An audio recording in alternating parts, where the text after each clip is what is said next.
Washington DC में इस समय हम हैं और यहाँ पे रात के लगभग 1 बजने वाले हैं, यानी फ्लोरिडा में भी यही समय है इस समय।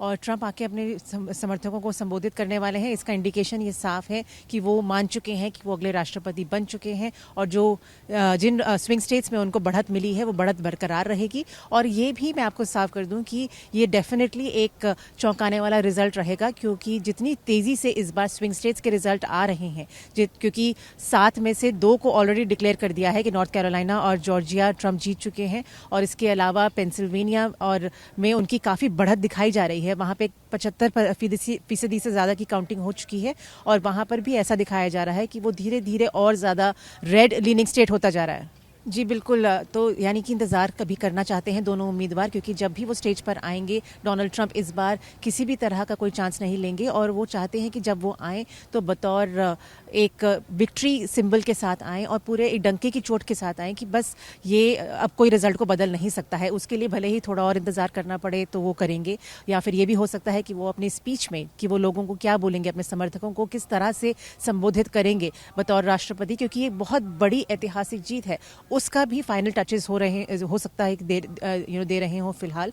लेकिन जैसा मैं आपसे बात कर रही थी कि पेंसिल्वेनिया में जिस तरह का रुझान देखने को मिल रहा है ये बहुत चौंकाने वाला है। 246 दिखा रहा था, 48 आप बोल रही हैं अभी फिलहाल हो गया है। तो यानी अब उनके लिए सिर्फ पेंसिल्वेनिया को जीतना और एक और G48, तो अब 246 से 248 हो गया है, तो अभी उनके लिए 2 और राज्य बस जीतना जरूरी है। वो है पेंसिल्वेनिया, जिसमें ऑलरेडी उनकी काफ़ी स्ट्रांग लीड है, और अगर एक छोटा राज्य नेवाडा भी जीत जाते हैं जिसमें काउंटिंग फिलहाल शुरू नहीं हुई है, तो उनको 270 का आंकड़ा वो आराम से पार कर जाएंगे। लेकिन पेंसिल्वेनिया में वो सॉलिड लीड दिखा रहे हैं, विस्कॉन्सिन में उनकी लीड दिखा रहे हैं। अगर इनमें से ब्लू स्टेट्स जो हैं, जो ब्लू वॉल जिनको कहा जाता है, अगर वो ब्लू वॉल वो तोड़ देते हैं तो ये बहुत बड़ा झटका डेमोक्रेटिक पार्टी को होगा, क्योंकि ये तीनों राज्य जो हैं मिशिगन, विस्कॉन्सिन और पेंसिल्वेनिया आमतौर पे जब जीतते हैं तो डेमोक्रेट्स के खाते में जाते हैं और इसीलिए इनको ब्लू वॉल कहा जाता है। लेकिन जिस तरह से लीनिंग्स दिखा रहे हैं फिलहाल कि अगर डोनाल्ड ट्रंप की पार्टी वहां जीतती है तो ये बहुत बड़ा और बहुत करारा झटका डेमोक्रेट्स को मिलेगा।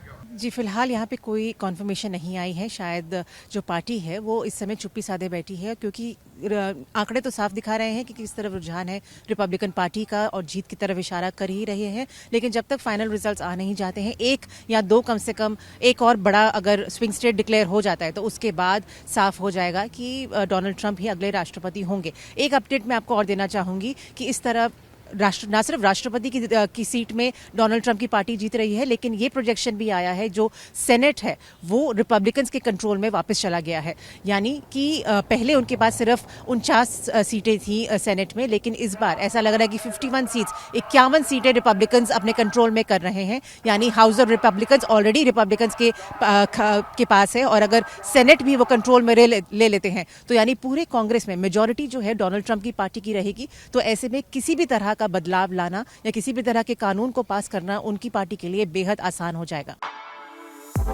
For exclusive and insightful videos, subscribe to our new channel ABP Live Premium.